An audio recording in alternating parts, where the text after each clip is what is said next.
الصلاة والسلام على أشرف الأنبياء والمرسلين نبينا محمد وعلى آله وأصحابه أجمعين. اللهم إنا نسألك علما نافعا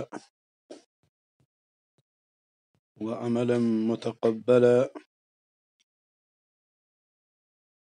ورزقا طيبا. اللهم اجعل أعمالنا كلها صالحة لوجهك خالصا ولا تجعل لأحد فيه شيئا.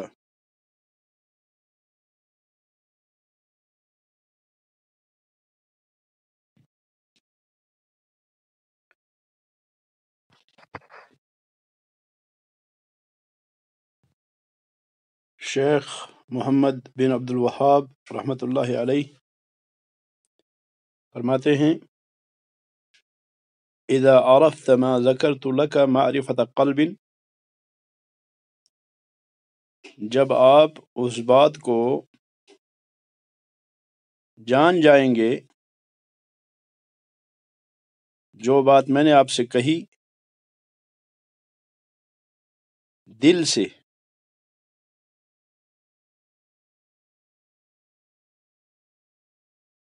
جب آپ دل سے میری بات کو جان لیں گے جو میں نے کہا، یعنی لا الہ الا اللہ کا حقیقی معنی کیا ہے، لا الہ الا اللہ کا حقیقی معنی کیا ہے، جب آپ اس کو دل سے جان جائیں گے،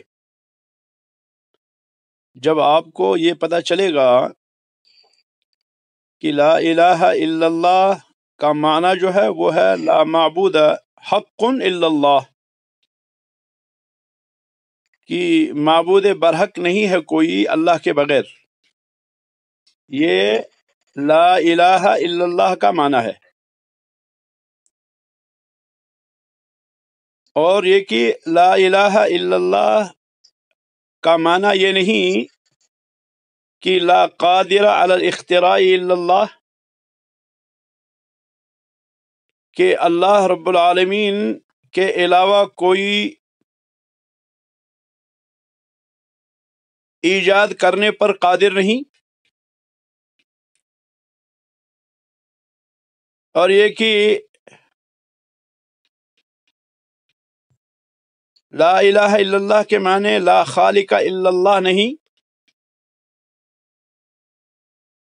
اور یہ کہ لا الہ الا اللہ کا معنی لا رازق الا اللہ نہیں، اور یہ کہ لا الہ الا اللہ کا معنی لا موجود الا اللہ نہیں،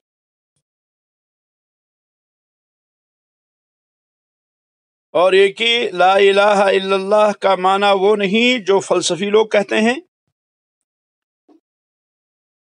کہ توحید جو ہے اس کو کہیں گے ہم کہ اللہ ذات میں اکیلا ہے اور لا قسیم لہ، اور یہ کہ اللہ رب العالمین صفات میں اکیلا ہے لا شبیہ لہ، اور یہ کہ اللہ رب العالمین افعال میں اکیلا ہے اور لا نظیر لہ، اور یہ کہ لا الہ الا اللہ کے معنی یہ نہیں جو ہم کہتے ہیں کہ کوئی خالق نہیں اس کے بغیر، کوئی مالک نہیں اس کے بغیر، کوئی مدبر نہیں اس کے بغیر، کوئی موجود نہیں اس کے بغیر، یہ سارے معنی جو ہیں یہ صحیح نہیں ہے لا الہ الا اللہ کے معنی، بلکہ لا الہ الا اللہ کے معنی ہیں لا معبود حق الا اللہ، کہ معبود برحق کوئی نہیں اللہ رب العالمین کے سوا۔ اور یہ کہ یہ توحید ربوبیت، توحید ربوبیت اور توحید الاسماء والصفات توحید حاکمیت یا توحید جس کو آپ کہیں گے قادریت علی الاختراع، یہ ساری توحیدیں مشرکین مکہ مانتے تھے، اور مشرکین مکہ توحید ربوبیت کا برملا اعلان کرتے تھے اور اظہار کرتے تھے، لیکن اس توحید ربوبیت نے انہیں اسلام میں داخل نہیں کیا، اور یہ کہ توحید ربوبیت کے اقرار نے ان کے جان و مال کو محفوظ نہیں کیا، بلکہ رسول اکرم صلی اللہ علیہ وسلم نے ان کے ساتھ جنگیں لڑی، رسول اکرم صلی اللہ علیہ وسلم نے ان کو قتل کیا، اور رسول اکرم صلی اللہ علیہ وسلم نے ان کے مال کو بطور غنیمت، مال غنیمت کے طور پہ حاصل کیا، اور نبی علیہ الصلوۃ والسلام نے ان کی بیویوں کو اپنی لونڈیاں بنایا، اور نبی علیہ الصلوۃ والسلام نے ان کی نسل کو اپنے غلام بنایا۔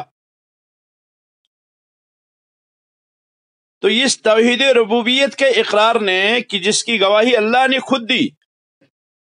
وَلَئِن سَأَلْتَهُم مَّنْ خَلَقَ السَّمَاوَاتِ وَالْأَرْضِ لَيَقُولُنَّ اللَّهُ جیسی آیات ہیں سورۃ یونس، سورۃ مومنون اور دیگر کچھ سورتوں میں اللہ رب العالمین نے اس توحید کو ذکر فرمایا ہے کہ مشرکین مکہ توحید ربوبیت کو مانتے تھے، لیکن ان کے توحید ربوبیت کے اقرار نے نہ ان کے مال کو محفوظ کیا، نہ ان کی جان کو محفوظ کیا، اور نہ ان کی عزتوں کو محفوظ کیا۔ رسول اکرم صلی اللہ علیہ وسلم کی حدیث ہے، حدیث صحیح، کہ رسول اللہ صلی اللہ علیہ وسلم نے فرمایا امرت ان اقاتل الناس حتی یشہدوا ان لا الہ الا اللہ وانی رسول اللہ فاذا قالوها عصموا منی دماءهم واموالهم وحسابهم علی اللہ، عصموا منی دماءهم واموالهم الا بحقها وحسابهم علی اللہ، کہ مجھے حکم دیا گیا کہ میں لوگوں سے قتال کروں تب تک جب تک کہ وہ گواہی دیں اس بات کی کہ اللہ رب العالمین کے علاوہ کوئی اور عبادت کا حقدار نہیں، اللہ رب العالمین کے علاوہ کوئی عبادت کا مستحق نہیں، اور یہ کہ میں اللہ کا رسول ہوں۔ پس جب وہ اس کلمے کو کہہ لیں تو انہوں نے مجھ سے اپنے مال کو بھی اور اپنی جانوں کو بھی محفوظ کر لیا، بچا لیا، الا بحقها، مگر اموال کے جو حق ہیں، مگر جانوں کے جو حقوق ہیں، ان حقوق کو ادا کرنا ہوگا۔ تو مشرکین مکہ اس عقیدے کو مانتے تھے، مشرکین مکہ جو ہے وہ مانتے تھے اللہ رب ہے، اللہ خالق ہے، رازق ہے، اور اللہ مالک ہے، اللہ مدبر ہے، اللہ کارساز ہے، یہ ساری باتیں وہ اس کا اقرار کرتے تھے، لیکن رسول اکرم صلی اللہ علیہ وسلم نے اس سب کے باوجود، اس اقرار کے باوجود ان کے ساتھ قتال کیا، حتیٰ کہ وہ حج بھی کرتے تھے، حتیٰ کہ وہ طواف بھی کرتے تھے، حتیٰ کہ وہ نماز بھی پڑھتے تھے۔ وَمَا كَانَ صَلَاتُهُمْ عِنْدَ الْبَيْتِ إِلَّا مُكَاءً وَتَصْدِيَةً وَإِرْصَادًا لِمَنْ حَارَبَ اللَّهَ وَرَسُولَهُ۔ تو گویا کہ ان کا یہ نہیں کہ وہ نماز نہیں پڑھتے تھے، نماز پڑھتے تھے، وہ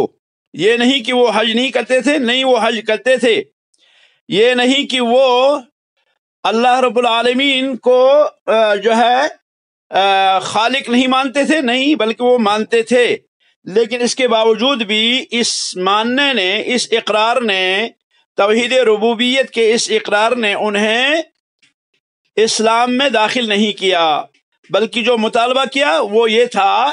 کہ وَإِلَٰهُكُمْ إِلَٰهٌ وَاحِدٌ، وَإِلَٰهُكُمْ إِلَٰهٌ وَاحِدٌ، اور لَهُ دَعْوَةُ الْحَقِّ وَالَّذِينَ يَدْعُونَ مِن دُونِهِ مَا يَمْلِكُونَ مِن قِطْمِيرٍ۔ تو گویا کہ جو مطالبہ تھا، مطالبہ یہ تھا کہ سب کے سب لوگ جو ہیں وہ کیا ہیں، وہ اللہ رب العالمین ہی کی عبادت کریں، اور اللہ رب العالمین کے سوا کسی اور کی وہ عبادت نہ کریں۔ شیخ الاسلام فرماتے ہیں رحمۃ اللہ علیہ، اذا عرفت ما ذکرت لک معرفت قلب، جب آپ پہچان لوگے اس چیز کو جو میں نے آپ سے ذکر کیا اب تک، یعنی کشف الشبہات میں اب تک جو میں نے بیان کیا، اس کو جب اچھی طرح آپ جان لوگے، وعرفت الشرک باللہ، اور آپ اس شرک کو پہچانو گے جو اللہ کے ساتھ ہے، اس اللہ کے ساتھ ہے، الذی قال اللہ فیہ، جس شرک کے بارے میں اللہ رب العالمین نے فرمایا، ان اللہ لا یغفر ان یشرک بہ ویغفر ما دون ذلک لمن یشاء، اور آپ پہچانو گے اس شرک کو جس شرک کے بارے میں اللہ نے فرمایا کہ اللہ رب العالمین اس بات کو معاف نہیں کرتا کہ اس کے ساتھ شریک ٹھہرایا جائے، اور اس کے علاوہ جس کو چاہے اللہ رب العالمین معاف کریں گے۔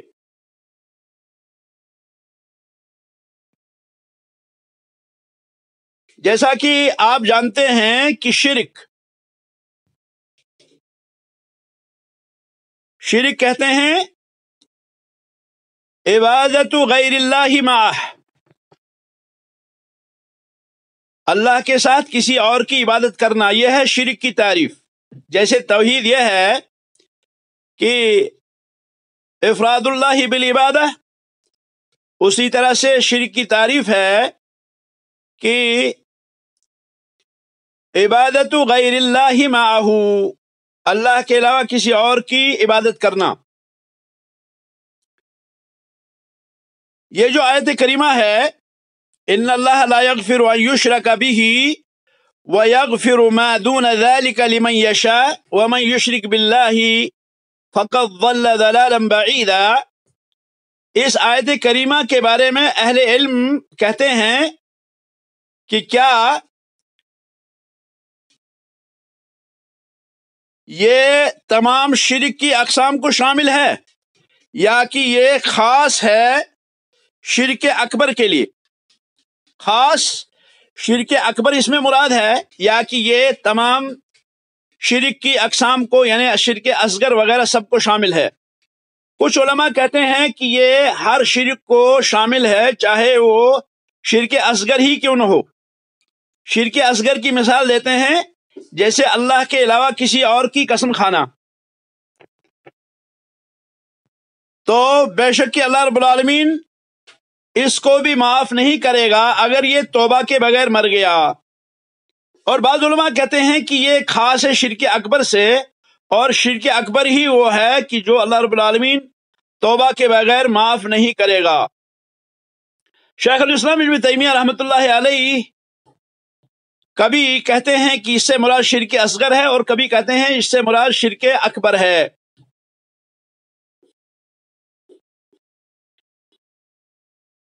تو خلاصہ کلام یہ نکلا کہ شرک سے مطلقاً بچنا واجب ہے ہر حال میں۔ اگر ہم آیت کریمہ میں عموم لیں گے تو پھر اس میں احتمال ہے کہ اس میں اصغر بھی داخل ہے، کیونکہ اللہ رب العالمین نے فرمایا ان یشرک بہ، اور اللہ رب العالمین نے یہاں پر جو ہے کیا ہے، نکرہ لایا سیاق نفی میں، تو اس لیے اس میں کیا ہے، عموم کا فائدہ ہوتا ہے۔ تو شیخ الاسلام محمد بن عبد الوہاب رحمۃ اللہ علیہ فرماتے ہیں، جب آپ اس بات کو جان لوگے جو میں نے آپ سے ذکر کیا، اور جب آپ جان لوگے اس شرک کو کہ جس شرک کے بارے میں اللہ تعالیٰ نے فرمایا ان اللہ لا یغفر ان یشرک بہ ویغفر ما دون ذلک لمن یشاء، اور پھر آپ جان لوگے وعرفت دین اللہ الذی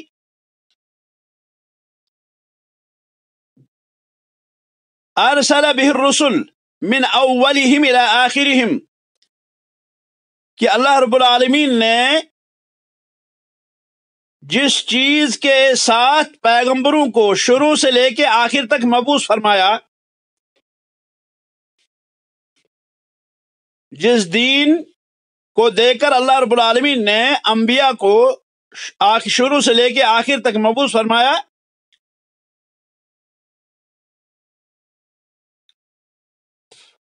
جب آپ اس بات کو جان لیں گے اور پھر یہ کہ یہی وہ دین ہے، یعنی انبیاء علیہ الصلوۃ والسلام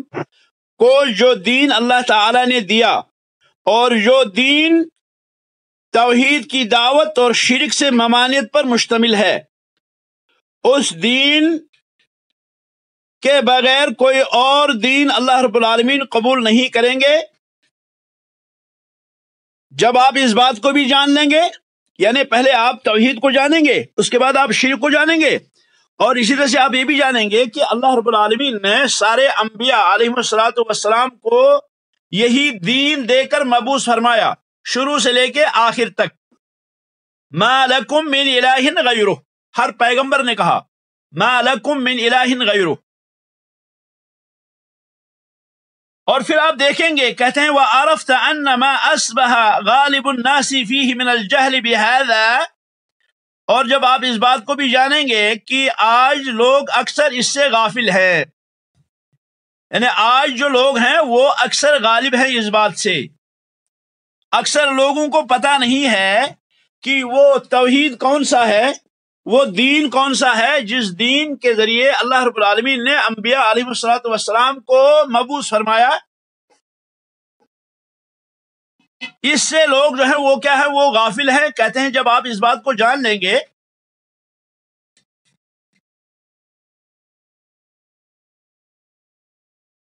تو تعجب ہے پھر ان لوگوں پر جو اسلام کے دعوے دار ہیں لیکن وہ اس کلمے کی تفسیر سے غافل ہیں، وہ اس کلمے کی تفسیر سے غافل ہیں، لا الہ الا اللہ سے غافل ہیں۔ جب آپ یہ ساری باتیں جانیں گے، آپ توحید کو بھی جانیں گے اور آپ شرک کو بھی جانیں گے، اور آپ اس بات کو بھی جانیں گے کہ اللہ رب العالمین نے انبیاء علیہ الصلوۃ والسلام کو کون سا دین دیا، سارے پیغمبروں کو کون سا دین دیا، کہ جس دین کے بغیر کوئی دین قابل قبول نہیں ہوگا، اور یہ کہ وہ دین کیا تھا، وہ تھا ما لکم من الہ غیرہ، کہ تمہارے لیے اللہ کے علاوہ کوئی اور معبود نہیں ہے۔ کہتے ہیں اور پھر آپ دیکھیں گے کہ آج لوگوں کا اکثر حال کیا ہے کہ جو اس کلمے کے معنی سے غافل ہے۔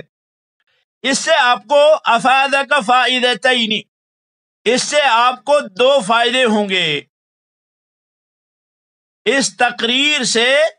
آپ کو دو فائدے ہوں گے۔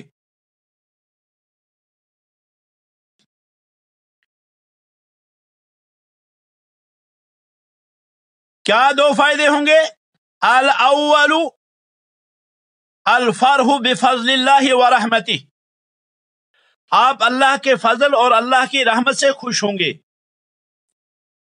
اللہ کا فضل اور اللہ کی رحمت کیا ہے؟ اللہ کا فضل اور اللہ کی رحمت جو ہے وہ یہ ہے کہ آپ کو اس کلمے کا معنی پتہ چلا، آپ کی دل کشائی کی اللہ رب العالمین نے، اور آپ اس عظیم کلمہ لا الہ الا اللہ کا صحیح معنی جان گئے۔ اور لا الہ الا اللہ کا معنی جاننا جو ہے یہ کیا ہے، یہ عظیم ترین فضل ہے، یہ اللہ رب العالمین کی عظیم رحمت ہے۔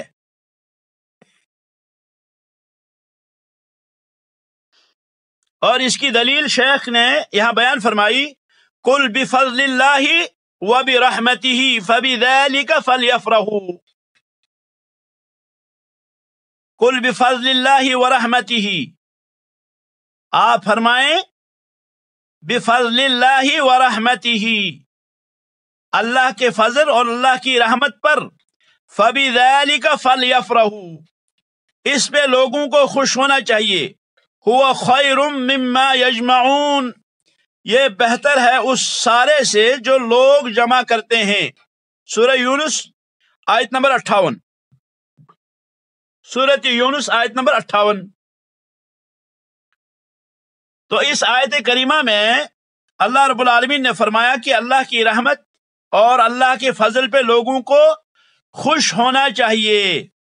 تو اللہ کا سب سے بڑا فضل، اللہ کی سب سے بڑی رحمت جو بندے پہ ہے وہ یہ ہے کہ اس عظیم کلمے کا معنی پتہ چلے۔ یہ کلمہ جو ہے یہ بنیاد ہے، یہ کلمہ جو ہے اس پر دنیا اور آخرت کی کامیابی کا دار و مدار ہے۔ آخرت کی کامیابی اور دنیا کی کامیابی کا انحصار اسی کلمے پہ ہے۔ اللہ نے فرمایا ذالک خیر مما یجمعون، یہ بہتر ہے اس سارے سے جو لوگ جمع کرتے ہیں۔ لوگ جو اموال جمع کرتے ہیں، مال اور منال جمع کرتے ہیں، اس سب سے یہ بہتر ہے۔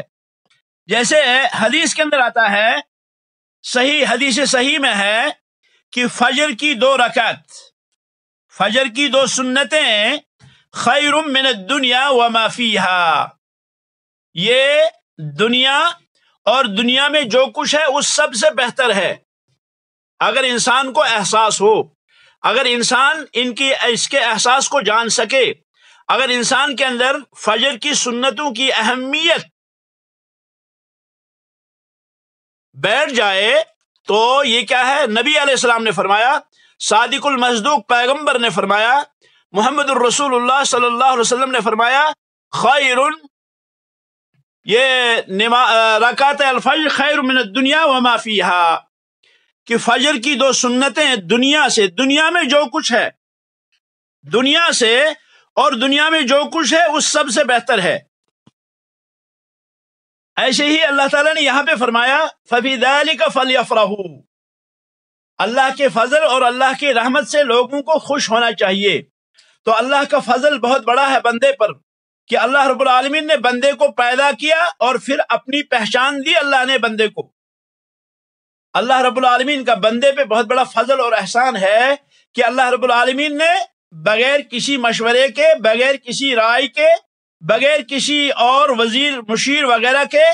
خود بندے کو بنایا، اپنی مرضی سے بنایا۔ هو الذی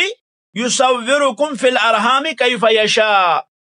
اللہ رب العالمین ماں کے شکم میں جیسے چاہتا ہے ویسے بندے کی شکل بناتا ہے، اپنے من سے، اپنے اختیار سے، اپنی مرضی سے اللہ رب العالمین بناتا ہے۔ تو اللہ رب العالمین پیدا بھی کرتا ہے، اور پھر اللہ رب العالمین نے والذی خلق فسوا،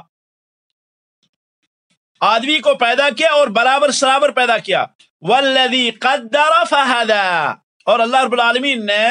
اس کا اندازہ لگایا اور اس کو جو ہے مقرر کیا۔ اللہ رب العالمین اندازہ نہیں کرتا، اللہ رب العالمین تخمین نہیں، بلکہ اللہ رب العالمین مقرر فرماتے ہیں۔ اللہ رب العالمین نے قدر، مقرر فرمایا، فہدی، اور پھر اس کو ہدایت دی۔ تو گویا کہ اللہ نے پیدا بھی کیا، اور پیدا کرنے کے بعد پھر بندے کو رہنمائی کی، اپنی معرفت کی، بندے کو اپنی معرفت کی رہنمائی کی۔ یہ بہت بڑا فضل ہے اللہ رب العالمین کا،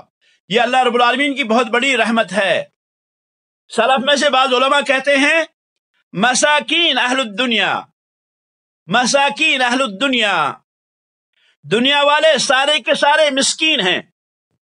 دنیا والے سارے کے سارے مسکین ہیں۔ خرجوا من الدنیا ولم يذوقوا بألذ شيء في الدنیا، وہ دنیا سے تو نکل گئے لیکن دنیا کی سب سے زیادہ لذت دار جو چیز ہے اس لذت دار چیز کا مزہ وہ حاصل نہیں کر سکے۔ دنیا دار سارے کے سارے مسکین ہیں، وہ دنیا میں آئے اور دنیا میں جفا کشی کی، دنیا میں محنت کی، دنیا میں سب کچھ گنوا دیا، سب کچھ حاصل کر لیا، لیکن سب سے لذیذ جو چیز ہے، سب سے لذت دار جو چیز ہے اس کا مزہ انہوں نے نہیں چکھا۔ وہ سب سے زیادہ لذت دار چیز وہ کیا ہے؟ وہ ہے معرفت اللہ، اللہ رب العالمین کی معرفت، اپنے خالق کی معرفت، اپنے مالک کی معرفت، اپنے پیدا کرنے والے کی معرفت، اپنے رزق دینے والے کی معرفت، نعمتوں سے بھر دینے والے کی معرفت، اس ذات ذوالجلال کی معرفت جس ذات ذوالجلال نے پوری کائنات کو اپنی نعمتوں سے بھر دیا ہے۔ وما بکم من نعمت فمن اللہ، نعمتوں سے انسان کو بھر دیا اللہ رب العالمین نے۔ تو جس اللہ نے بھر دیا نعمتوں سے اس انسان کو، اس انسان کی زندگی کو، وہ آدمی اس دنیا سے چلا جاتا ہے لیکن کیا ہے؟ اپنے اس خالق کی معرفت حاصل نہیں کر سکتا۔ فرماتے ہیں، یہ بعض سلف کا قول ہے، وہ کہتے ہیں مساکین اہل الدنیا، دنیا والے مسکین ہیں، وہ دنیا سے نکل گئے لیکن دنیا میں سب سے لذیذ چیز جو ہے، سب سے لذت دار جو چیز ہے، سب سے الذ شیء، سب سے زیادہ مزیدار جو چیز ہے اس مزیدار چیز کو انہوں نے اس مزیدار چیزوں کو انہوں نے ایک دم اس کو جو ہے وہ چکھ تک نہیں سکے، چکھا ہی نہیں اس لذت دار چیز کو۔ وہ کیا ہے؟ وہ ہے معرفت اللہ، اللہ کی معرفت۔ تو اللہ فرماتے ہیں قل بفضل اللہ وبرحمتہ فبذلک فلیفرحوا، اللہ کے فضل اور اللہ کی رحمت سے لوگوں کو خوش ہونا چاہیے۔ ذلک خیر مما یجمعون، یہ اس سارے سے بہتر ہے جو لوگ جمع کرتے ہیں۔ آدمی کو چاہیے کہ اللہ رب العالمین نے اس پہ جو انعام کیا، علم کی دولت سے نصیب اس کو جو ہے سرفراز فرمایا، عبادت کے مزے سے اس کو جو ہے سرفراز فرمایا، عبادت کی لذت اس کو نصیب فرمائی، اپنی معرفت اس نے اللہ نے دی اس بندے کو، تو یہ کیا ہے؟ یہ اللہ رب العالمین کا بہت بڑا انعام ہے بندے پر۔ حدیث کے اندر آتا ہے، نبی علیہ السلام نے فرمایا للصائم فرحتان، للصائم فرحتان، روزے دار کو دو خوشیاں ہوتی ہیں۔ فرحت عند فطرہ، ایک خوشی اس کو اس وقت ہوتی ہے جب وہ افطار کرتا ہے، کیونکہ وہ خوش اس بات پہ ہوتا ہے کہ مجھے اللہ نے توفیق دی کہ میں نے یہ روزہ رکھا، اس پہ وہ خوش ہوتا ہے۔ اللہ رب العالمین کی فرما برداری پہ وہ خوش ہوتا ہے۔ اللہ رب العالمین نے مجھے روزہ رکھنے کا حکم دیا، میں نے یہ پورا کیا۔ ایک خوشی اس کو اس وقت ہوتی ہے اس بات پر کہ میں نے جو ہے امتثال و امر اللہ کیا، میں نے اللہ رب العالمین کے حکم کو اپنایا۔ اور دوسری خوشی اس کو اس وقت ہوگی عند لقاء ربہ، جب وہ اپنے رب سے ملاقات کرے گا، جب وہ اپنے رب سے ملاقات کرے گا تو اس وقت بھی اس کو خوشی ہوگی، کیونکہ بندہ جتنا عبادت میں آگے ہوگا، بندہ جتنا زیادہ اللہ رب العالمین کی عبادت اور اطاعت میں آگے ہوگا، اتنا زیادہ اللہ رب العالمین سے ملاقات کے وقت وہ کیا ہے؟ خوش ہوگا، کیونکہ اسے پتا ہے کہ میں نے اللہ رب العالمین کی اطاعت انجام دی ہے، میں نے ساری عبادات اللہ کے لیے کی ہے، میں نے سارے جو اعمال کیے تھے، عبادات کی تھیں، وہ میں نے صرف اور صرف اللہ کے لیے کی تھی، اور پھر میں نے جو ہے اس کا مقصد جو تھا اللہ کا دیدار تھا، اللہ رب العالمین کی ملاقات تھی۔ اللہ رب العالمین کی ملاقات کے وقت وہ کیا ہوگا؟ وہ خوش ہوگا۔ تو یہ حدیث یہ بھی ہمیں بتاتی ہے کہ جب اللہ رب العالمین کسی کو کوئی نعمت عطا فرمائے تو نعمت فرمانے پر اس کو چاہیے خوش ہونا۔ تو یہ سارا شیخ الاسلام فرماتے ہیں رحمۃ اللہ علیہ، محمد بن عبد الوہاب رحمۃ اللہ علیہ، کہ جب آپ مشرکین کے عقیدے کو دیکھیں گے، جب آپ توحید کو دیکھیں گے، جب آپ شرک کو دیکھیں گے، اور آپ یہ دیکھیں گے کہ انبیاء علیہم الصلوۃ والسلام جو دین لے کے آئے وہ دین کیا تھا، اور پھر آپ یہ دیکھیں گے کہ آج لوگوں کا کیا حال ہے، آج لوگوں نے اس دین کو کیا بنا رکھے ہیں۔ جیسے کوئی کہتا ہے کہ سی پارہ قرآن کو چلیپا کر دیا تو نے۔ آج اس قرآن کے جو حصے بخیرے کر رکھے ہیں لوگوں نے، اس قرآن کے، اس اللہ رب العالمین کی عبادت کے جو لوگوں نے حالات بنا رکھے ہیں، اس کے برعکس اگر مجھے توحید صحیح کی توفیق ملتی ہے، اگر مجھے اس توحید صحیح کا تعارف ملتا ہے تو یہ بہت بڑا فضل ہے، اس پہ مجھے جو ہے کیا ہے؟ خوش ہونا چاہیے۔ اللہ رب العالمین کی اس عظیم نعمت پہ مجھے خوش ہونا چاہیے۔ تو یہ ایک فائدہ ہے اس کا کہ ہم کیا ہوں گے؟ ہم اللہ کی نعمت پہ خوش ہوں گے۔ کہتے ہیں وَأَفَادَكَ أَيْضًا الْخَوْفَ الْعَظِيمُ، اور پھر دوسری بات جو ہے جو فائدہ ہوگا اس سارے کے جاننے سے وہ یہ کہ خوف عظیم ہمیں نصیب ہوگا، ہمیں عظیم خوف نصیب ہوگا، ہمیں ڈر نصیب ہوگا، خوف الہی ہمیں نصیب ہوگا۔ اللہ کو تو طاقت تھی بھائی کہ وہ ہم کو لال رام اور شامرار اور پتہ نہیں فلان داس اور جو ہے دیوی داس نہ معلوم کیا کیا بنائے، اللہ کو طاقت تھی، اللہ رب العالمین کو یہ طاقت تھی کہ وہ ہمیں کیا ہے؟ وہ ہمیں کوئی بڑا کافر بنائے، کوئی بڑا مشرک بنائے، کوئی بڑا قبر کا پجاری بنائے، کوئی بڑا بت کا پجاری بنائے۔ اللہ رب العالمین مجھے شجر اور حجر کا جو ہے پوجا کرنے والا بنائے، اللہ کو یہ طاقت تھی، لیکن اللہ رب العالمین نے ہمیں اس عظیم مصیبت سے نجات دی۔ اور اب ہمیں کیا چاہیے؟ ہمیں چاہیے کہ ہم جو ہے کیا ہے؟ اللہ سے ڈرے کہ اللہ رب العالمین ہم سے اس زندگی کے بارے میں سوال کرے گا، اللہ رب العالمین ہمارے ان لمحات کے بارے میں ہم سے سوال کرے گا۔ اللہ تعالیٰ نے فرمایا کہ وَلَتُسْأَلُنَّ يَوْمَئِذٍ عَنِ النَّعِيمِ وَلَتُسْأَلُنَّ يَوْمَئِذٍ عَنِ النَّعِيمِ، دن آئے گا کہ نعمتوں کے بارے میں تم سے ضرور سوال ہوگا، ان نعمتوں کے بارے میں سوال ہوگا۔ ان نعمتوں کا شکر یہ ہے کہ ہم ان نعمت عطا کرنے والے کا شکر ادا کریں، اللہ رب العالمین نے جو نعمتیں دی ہیں ان نعمتوں کے حقوق ادا کریں۔ اللہ رب العالمین نے جو بھی ہمیں نعمت دی ہے، چاہے جسمانی نعمت ہو، چاہے بدنی ہو، مالی ہو یا عبادتی ہو، جو بھی اللہ رب العالمین نعمت عطا کرے اس نعمت پر شکر واجب بنتا ہے۔ اگر ہم اس میں کوتاہی کریں گے تو اللہ رب العالمین ضرور گرفت کرے گا، اللہ رب العالمین ضرور گرفت کرے گا۔ وَلَتُسْأَلُنَّ يَوْمَئِذٍ عَنِ النَّعِيمِ وَلَتُسْأَلُنَّ يَوْمَئِذٍ عَنِ النَّعِيمِ، تم سے ضرور سوال ہوگا ان نعمتوں کے بارے میں، نعمت توحید ہو، نعمت فہم ہو، نعمت عقل ہو، نعمت عقیدہ ہو، نعمت اسلام ہو، اور اسی طرح سے نعمت دنیاوی نعمتوں میں سے کوئی نعمت ہو، جو بھی چیز ہے ان ساری نعمتوں کے بارے میں ہم سے سوال ہوگا۔ تو اس سے کیا ہوگا؟ ہمیں بہت بڑا خوف ہوگا، ہم اللہ رب العالمین کی عظمت کا احساس کریں گے۔ ہمیں جب ہم توحید کو جانیں گے، جب شرک کو جانیں گے، جب انبیاء علیہ السلام کے دین کو جانیں گے، جب ہمیں پتہ چلے گا کہ لوگ آج جو ہے وہ بکھرے ہوئے ہیں، لوگ آج اللہ کے دین سے دور ہیں، تو تقاضا بنتا ہے اس کا کہ ہم اللہ رب العالمین کا شکر ادا کریں اور اللہ رب العالمین کے شکر ادا کرنے میں کوتاہی نہ کریں۔ تو اس سے ہمیں کیا ہوگا؟ خوف عظیم بھی ہوگا جب ہم اس بات کو جانیں گے۔ جب اس بات کو ہم جانیں گے تو ہمیں خوف عظیم بھی ہوگا۔ کہیں ایسا نہ ہو کہ ہم بھی جہالت کے ان بھنوروں میں پھنس جائیں، ہم جہالت کے ان گھٹا ٹوپ اندھیروں میں پھنس جائیں، کہیں ایسا نہ ہو اگر ہم اللہ کی نعمت کا شکریہ ادا نہیں کرتے۔ اس عظیم خطرے سے ہم دو چار ہوں، کوئی بعید نہیں اگر ہم اللہ رب العالمین کے دین سے جاہل رہے، اللہ رب العالمین کے دین کو اگر ہم نے نہیں سیکھا، اللہ رب العالمین کے دین کو اگر ہم نے نہیں اپنایا، تو کہیں ہم اس اندھیروں میں ہم بھی واقع ہو جائیں۔ آپ ذرا غور کریں، ابراہیم علیہ السلام کو کیا فکر تھی؟ ابراہیم علیہ السلام نے دعا کی، وَاجْنُبْنِي وَبَنِيَّ أَن نَعْبُدَ الْأَصْنَامَ وَاجْنُبْنِي وَبَنِيَّ، مجھ کو بچا میرے مولا، وَبَنِيَّ اور میری اولاد کو، أَن نَعْبُدَ الْأَصْنَامَ بتوں کی پوجا سے، رب انہن اضللن کثیرا من الناس، الہی ان بتوں نے بہت سارے لوگوں کو کیا کر دیا ہے؟ گمراہ کر دیا ہے۔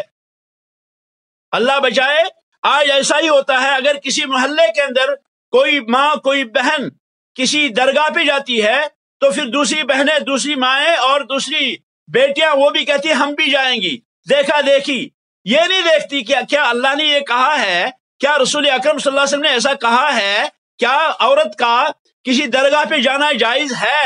کیا عورت کا کسی درگاہ پہ بار بار جانا یہ جائز ہے؟ ارے نبی علیہ السلام نے تو کیا کیا؟ نبی علیہ السلام فرماتے ہیں، لعن اللہ زائرات القبور والمتخذین علیہ السرج، اللہ کی لعنت ہو قبروں کی زیارت کرنے والی عورتوں پر اور قبروں پہ چراگاہ کرنے والوں پر۔ لعن اللہ زوارات القبور، اللہ رب العالمین قبروں کی زیارت کرنے والی عورتوں پر لعنت کرے، والمتخذین علیہ السرج، اور جو وہاں پہ کیا ہے، وہاں پہ چراگاہ کرتی ہیں ان پہ لعنت ہو۔ تو نبی علیہ السلام تو بد دعا کر رہے ہیں، لیکن ہماری مائیں، ہماری بہنیں، ہماری بیٹیاں وہ کیا ہیں؟ وہ بن کے سج کے سنور کے خوشبو لگا کے اور نہ معلوم کیا لپسٹک لگا کے وغیرہ وغیرہ جو ہے جاتی ہیں، کیا کہتی ہیں؟ کہتے ہیں ہم عرس پہ جائیں گے، ہم جو ہے کیا ہے آج جو ہے فلاں عرس ہے، فلاں درگاہ پہ کیا ہے آج جو ہے عرس ہے، وہاں جائیں گے ہم۔ تو ذرا غور تو کریں، ذرا سنبھل کے تو رہیں، ذرا دیکھیں کہیں ہم ضلالت میں تو نہیں جا رہے ہیں، ذرا کہیں ہم اسی حال پہ پھر واپس تو نہیں جا رہے ہیں جس حال سے محمد الرسول اللہ صلی اللہ علیہ وسلم نے ڈرایا تھا۔ رسول اکرم صلی اللہ علیہ وسلم ایک بار جا رہے تھے، سامنے سے دیکھا کہ ایک عورت دکھائی دی آتے ہوئے، ٹھہر گئے، آپ کھڑے ہو گئے، دیکھا کہ وہ فاطمہ بنت محمد ہے، فاطمہ الزہرا ہے رضی اللہ تعالی عنہا، فاطمہ ہے سلام اللہ علیہا، نبی علیہ السلام کی لخت جگر فاطمہ الزہرا رضی اللہ تعالی عنہا ہیں۔ فرمایا فاطمہ کہاں تھی تم؟ تو کہنے لگی کہ اللہ کے نبی میں فلاں شخص کے گھر گئی تھی ان کی تعزیت کے لیے، اور نبی علیہ السلام نے فرمایا اذهبت معهم القدا، کیا تو ان کے ساتھ قدا تک گئی؟ قدا ان کا قبرستان تھا، تو کیا تو قبرستان تک گئی؟ تو کہنے لگی نہیں اللہ کے نبی. فرمایا نبی علیہ السلام نے اگر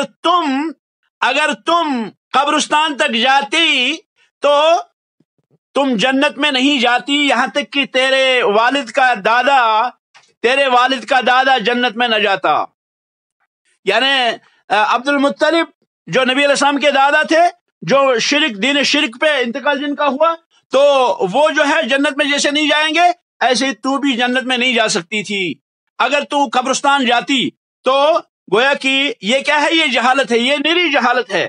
تو ڈر اس بات سے کہ اللہ رب العالمین نے ہم کو بچایا، اللہ کا شکر ہے کہ ہم ان جہالتوں میں واقع نہیں ہوئے، اللہ کا شکر ہم ان برائیوں میں واقع نہیں ہوئے، اللہ کا شکر ہم ان شرکیات میں داخل نہیں ہوئے، اللہ نے ہماری حفاظت کی. اس پہ اللہ رب العالمین کا شکر ہم ادا کریں گے. تو آج جو ہے انہی نکات پہ بس کریں گے، انشاءاللہ کل جو ہے اس موضوع کو مزید آگے بڑھائیں گے. ھذا وصلی اللہ وسلم علی خیر خلق محمد وعلی آلہ واصحابہ اجمعین. سبحانک اللہم وبحمدک، اشہد ان لا الہ الا اللہ، استغفرک واتوب الیک. والسلام علیکم ورحمۃ اللہ وبرکاتہ.